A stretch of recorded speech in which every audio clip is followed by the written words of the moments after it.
Welcome back to Sheikhan, a YouTube channel working for the betterment of society, and I am Said Sheikh. ख़वातीन हज़रात, आँखें अल्लाह ताला की बहुत सारी नेमतों में से आँखें भी बहुत ही खूबसूरत नेमत है और कितनी इम्पोर्टेंट है आँख, ये हम सबको पता है। लेकिन डॉक्टर्स के पॉइंट ऑफ व्यू से इस आँख की हिफाज़त हमें कैसे करनी चाहिए और किस एज से शुरू कर देनी चाहिए?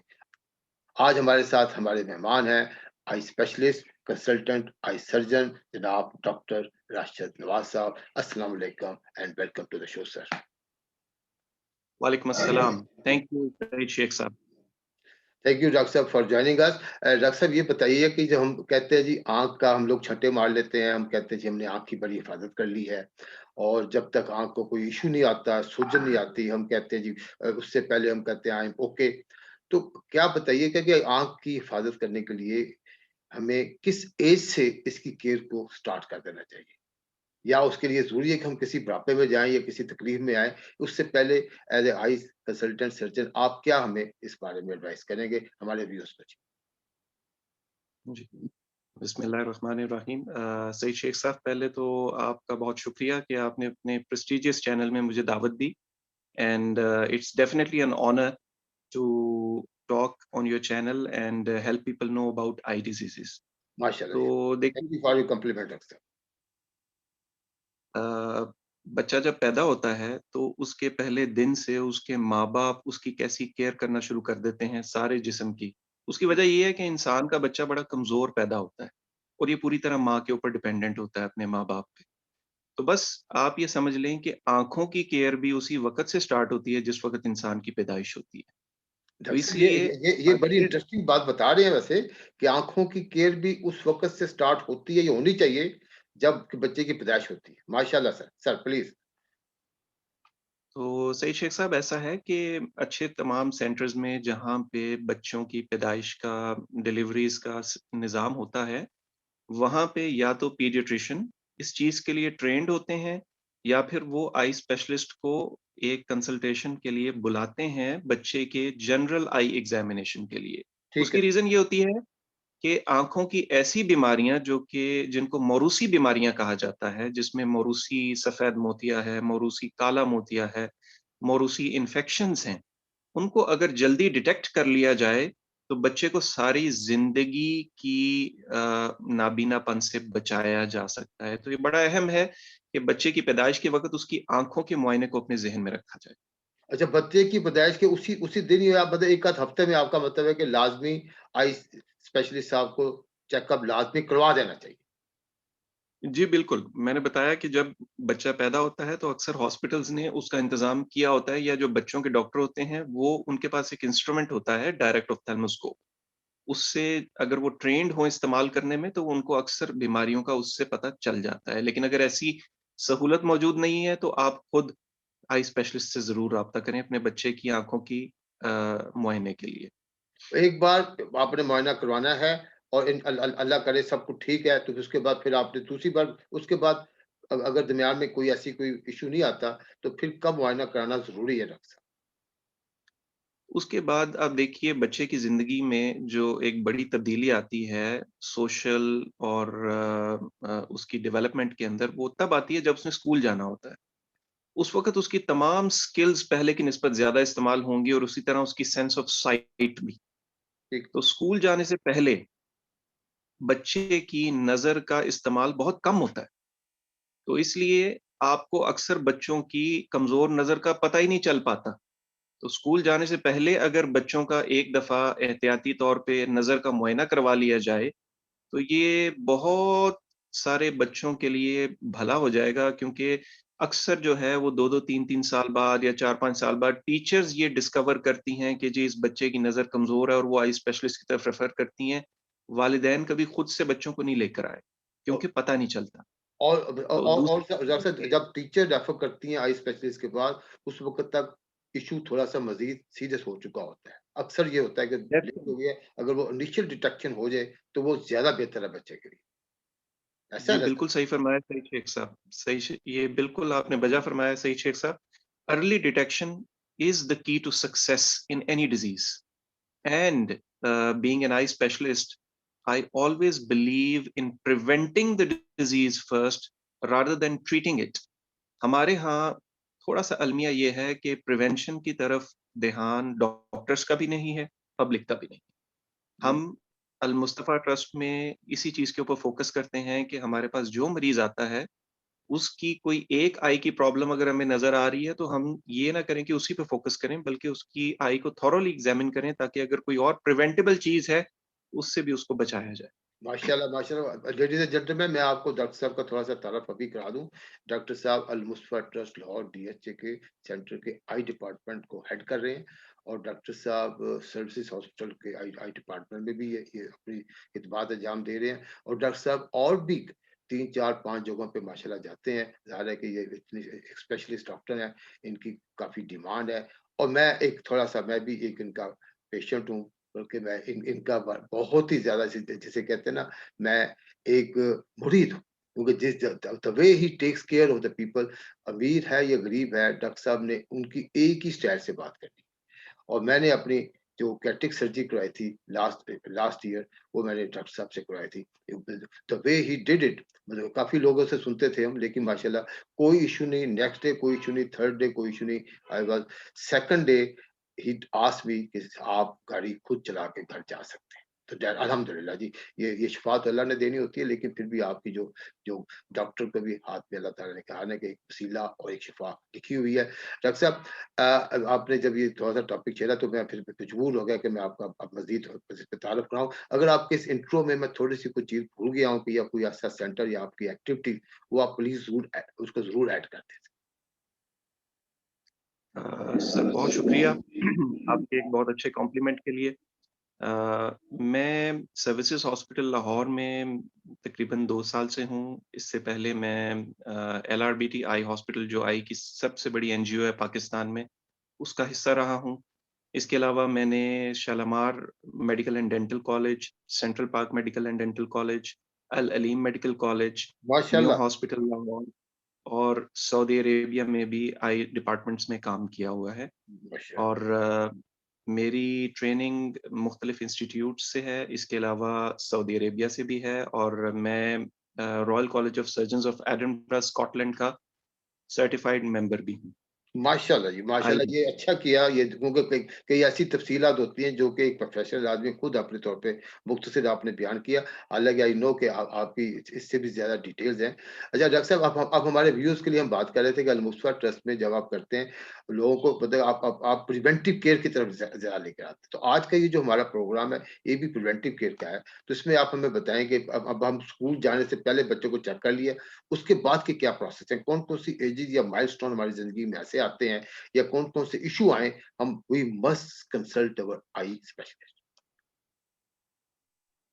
जी, इसमें सईद शेख साहब ऐसा है कि अ, बच्चे की जो डेवलपमेंट है ड्यूरिंग स्कूल लाइफ, उसके दौरान पेरेंट्स और टीचर्स का एक अच्छा कोलैबोरेशन ये चीज़ डिटरमिन करेगा कि बच्चे को किस तरह की मेडिकल कंसल्टेशन की ज़रूरत है।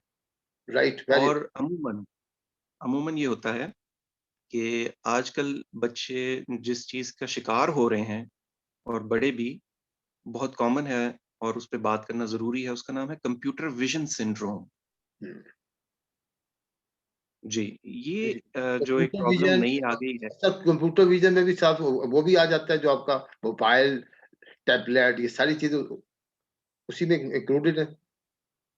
जी सर, ऐसा है कि ये नाम तो इसका कंप्यूटर विज़न सिंड्रोम है, लेकिन इससे मुराद उन तमाम स्क्रीन्स के साथ होने वाली आँखों की प्रॉब्लम्स हैं, जो हम अपनी रोज़मर्रा ज़िंदगी में इस्तेमाल कर रहे हैं।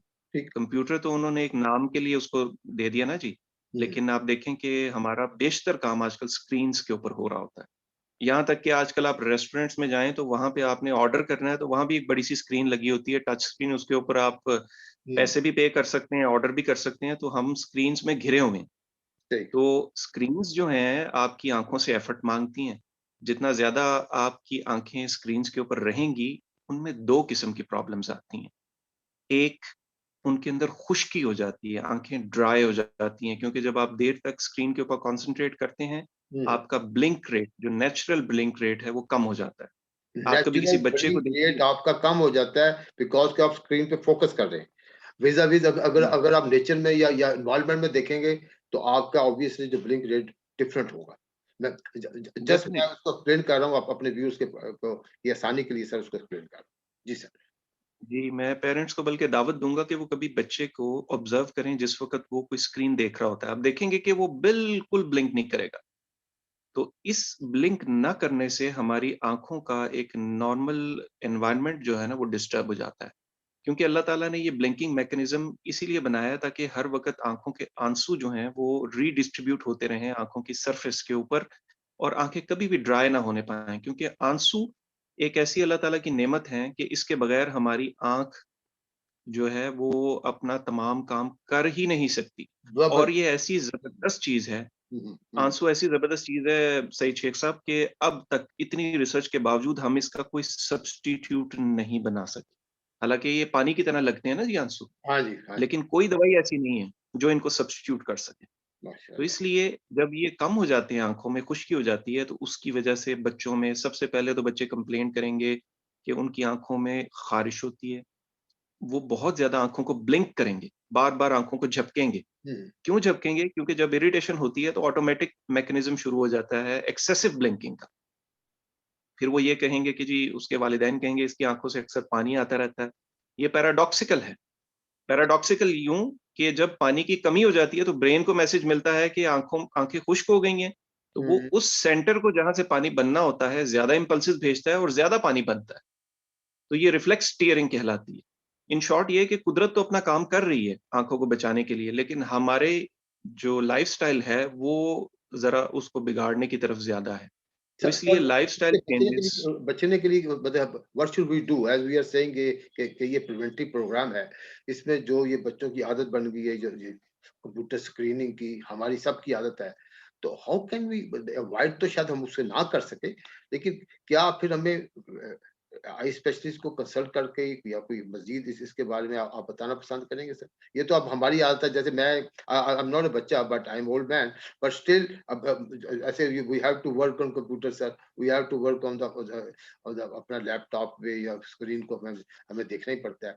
इस पे ज़रा मज़ीद गाइड करें सर। जी, सही शेख साहब ये ऐज रिलेटेड प्रिवेंशन थोड़ी-थोड़ी सी मुख्तलिफ है। बच्चों मुख्तलिफ के केस में तो जी, जी, बिल्कुल। बच्चों के केस में तो वालिदैन ने काम करना है, कि वालिदैन बच्चों का स्क्रीन टाइम लिमिट करें, ख़त्म नहीं करना, लिमिट करें। लिमिट करें। उनको आउटडोर एक्टिविटी के अंदर ज़्यादा इन्वॉल्व करें, जिसमें उनकी दूर की नज़र ज़्यादा इस्तेमाल हो। नज़दीक की नज़र उनकी अगर ज़्यादा इस्तेमाल होगी, तो उनके अंदर ऐनक का नंबर आने और अगर ऐनक का नंबर है, तो ऐनक का नंबर बढ़ जाने का खदशा भी ज़्यादा होता है। आप इसको अब ये प्रूवन रिसर्च है कि जो नियर विज़न वर्क है, अगर वो ज़्यादा किया जाए, तो मायोपिया यानी कि जिसको हम नियर साइटेडनेस कहते हैं, हुँ, जिसके हुँ, अंदर हुँ। ऐनक के साथ आपको दूर का साफ नज़र आता है, उसका इंसिडेंस बहुत ज़्यादा बढ़ जाता है।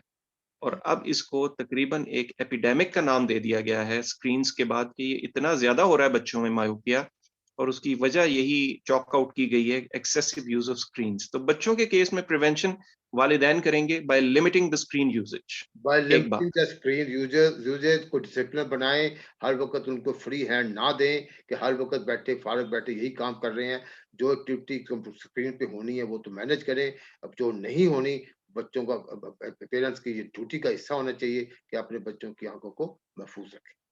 जी डॉक्टर साहब। बिल्कुल सही सर, बिल्कुल। बड़ों के केस में जो आईटी प्रोफ़ेशनल्स हैं या ऐसे ऑफ़िस में काम करने वाले लोग हैं जिनके लिए इनेविटेबल है कि वो स्क्रीन से अपनी आँखें नहीं हटा सकते, तो उनके लिए एक बड़ा यूज़फुल रूल आपको मैं बताता हूँ। जी, जी। इस रूल का नाम है 20-20-20 रूल।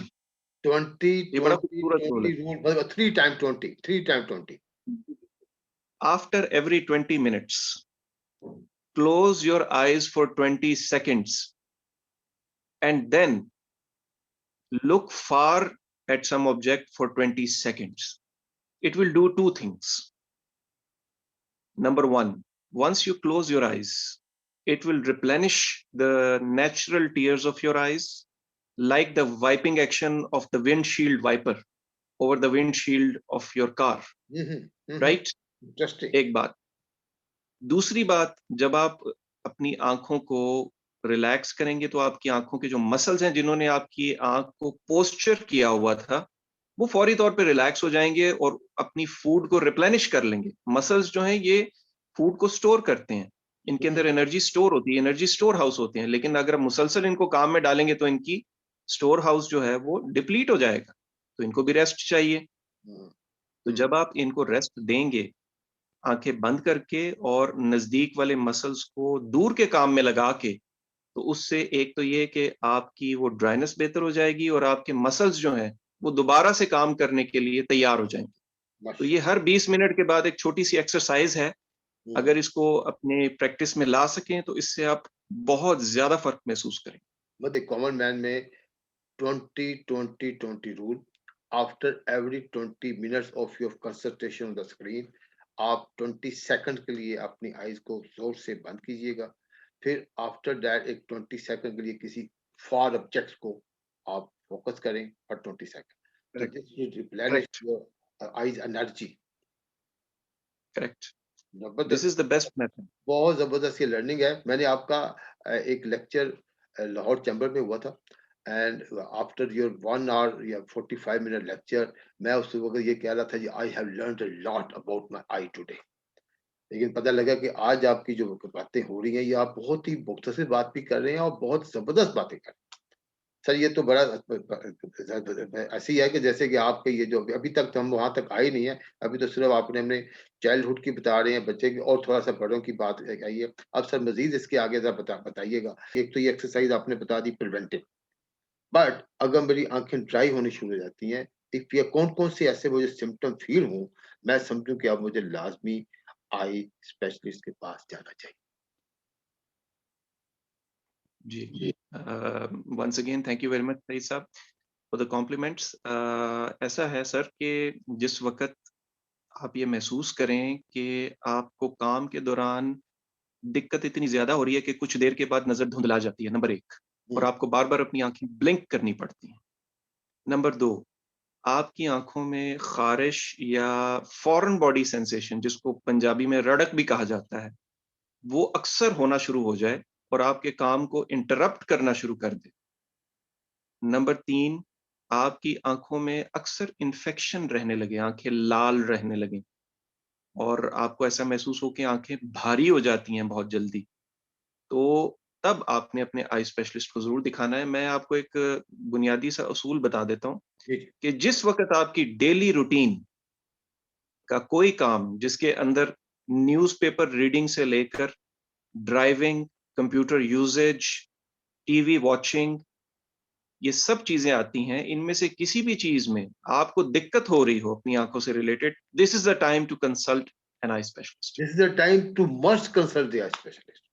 ठीक है ना जी? यस, बिल्कुल। उससे पहले भी अगर आपको इरिटेशन हो, या अगर आप समझते हैं कि एक तो ना दिक्कत स्टार्ट होगी ना सर, एक तो उसमें समझते हैं कि अगर आप फिर भी अगर कोई ऐसा कोई रेगुलर कोई ऐसा नहीं डॉक्टर साहब कि हम कहेंगे साल बाद डॉक्टर साहब को दिखा दें। For example I am going okay, लेकिन एक सीजन चेंज होता है, हल्की सी मुझे ऐसे फील होता है, साल बाद दिखा दें। कोई ऐसा रूल नहीं है जैसे physician says every 3 month go to the physician, every 6 month go to the dentist. तो ऐसा कोई रूल है यूनिवर्सली सर? जी सही साहब, ऐसा है कि अगर आप एक नॉर्मल हेल्दी एडल्ट की बात करें, तो उसके अंदर तो unless and until he gets a problem, उसको तो उसके लिए कोई इंटरनेशनल इस तरह की रिकमेंडेशंस नहीं हैं कि वो रेगुलरली आई चेकअप के लिए जाए। लेकिन अगर वो एडल्ट डायबिटीज मेलाइटिस का पेशेंट है, या हाइपरटेंशन का पेशेंट है, या एस्थमा का पेशेंट है, या वो कुछ ऐसी दवाइयां ले रहा है जो आंखों पे असरअंदाज हो सकती हैं, मसलन टीबी की दवाइयां, हम्म, मसलन गंठिया के मर्ज की दवाइयां, रूमेटॉइड आर्थराइटिस जिसको कहते हैं, ये दवाइयां आंखों पे बहुत बुरे तरीके से असरअंदाज हो सकती हैं। उस केस में मस्ट है कि आपने अपने आई स्पेशलिस्ट से एक डिटेल्ड आई एग्जामिनेशन। शुगर एक ऐसा मर्ज है, खास तौर पे मैं इसको सर फहरिस्त कर रहा हूँ शुगर वाले मर्ज। ठीक शुगर जिस मर्ज मरीज को है, जब वो डायग्नोज हुई है ना, फॉर एग्जांपल अगर 30 या 35 साल की उम्र में शुगर एक मरीज को डायग्नोज हुई है, तो इंटरनेशनल रिकमेंडेशन ये है कि उसी वक्त, यानी कि अगले 1-2 हफ्ते के अंदर फौरी तौर पे एक तफसीली आंखों का मुआयना उसे करवाना है, क्योंकि हाँ, शुगर डायग्नोज होने का मतलब ये है कि इसको शुगर इससे कई अरसा पहले से चल रही है, और जब शुगर 3-4 साल या 5 साल का अरसा गुजार लेती है तो उसके बाद आंखों में प्रॉब्लम्स आना शुरू हो जाती हैं, जिनकी शुरू में अलामत कोई नहीं आती, वो सिर्फ डॉक्टर पिक कर सकता है। इसलिए शुगर का मर्ज डायग्नोज होते साथ ही आंखों वाले डॉक्टर के पास जाना जरूरी है। और अक्सर जो डॉक्टर्स हैं उस इस चीज का ख्याल नहीं करते, जो शुगर का इलाज करने वाले हैं, कि वो आंखों वाले डॉक्टर के पास रेफर नहीं करते पेशेंट्स को। तो ये पैगाम हर खास आम तक पहुंचना चाहिए कि आप में से जिन हजरात को शुगर है, वो अपनी आंखों का ख्याल करते हुए आंखों वाले डॉक्टर के पास साल में एक दफा जरूर जाएंगे अगर कुछ नहीं है। चाहिए। लेकिन अगर कोई प्रॉब्लम है तो फिर डॉक्टर बताएगा कि हर 3 महीने के बाद आना है, हर 2 महीने के बाद आना है, हर 1 महीने के बाद आना है, ये फिर डॉक्टर बताएगा। वरना अगर कोई प्रॉब्लम नहीं है तो शुगर वाला मरीज साल में एक दफा फिर भी आएगा डॉक्टर के पास। बिल्कुल ठीक है, बिल्कुल सही बात। सर, इसी तरह से ब्लड प्रेशर के जो मरीज हैं, और वो मरीज जो टीबी की दवाइयां ले रहे हैं, और वो मरीज जो गंठिया के मर्ज की दवाइयां ले रहे हैं, जिसको रूमेटॉइड आर्थराइटिस कहते हैं, उन्हें भी साल में एक मरतबा आंखों का मुआयना तफसीली करवाना इंतहाई जरूरी है। ठीक बता दिया कि सबसे पहले शुगर, फिर ब्लड प्रेशर, उन्हें अपनी आँखों का मुआयना साथ-साथ कराते रहना चाहिए। ये डॉक्टर साहब खुद बताएँगे कि उन्हें रेगुलर इंटरवल उनका क्या होना चाहिए। अच्छा डॉक्टर साहब, एक एक तो ये अभी तक, क्योंकि ये प्रोग्राम हमारा पे जा रहा है, प्रिवेंटिव पे जा रहा है कि अच्छा उसके बाद जब हम लेट एज में सर जाते हैं, लेट्स से कि 40-50s में, फिर उस वक़्त की क्या हमारी रूटीन होनी चाहिए कि हम अपनी आँखों के जो इश्यूज़ हैं, जो कि समय ते ऐज के साथ-साथ डेवलप होते हैं, क्या उसमें कोई हमें आदतें भी अपनी चेंज करनी चाहिए? कोई ऐसा हमारा लाइफ़स्टाइल में चेंज लानी चाहिए ताकि हम we should enjoy healthy vision? जी, सही साहब, बड़ा अच्छा सवाल है आपका। तो ये अब नेक्स्ट जो वल्नरेबल एज ग्रुप है वो यही है, मिडल एज 40 से लेकर 60 के दरमियान वाला। तो 40 साल की उम्र के बाद इंटरनेशनल रिकमेंडेशन है कि हर एक मर्द या औरत को, चाहे उसको कोई मसला हो रहा है या नहीं हो रहा, उसको आई स्पेशलिस्ट के पास जाना ही जाना है, क्योंकि 40 साल की उम्र में आंखों में काफी सारी तब्दीलियां आना शुरू हो जाती हैं, जैसे पूरे जिस्म में आती हैं।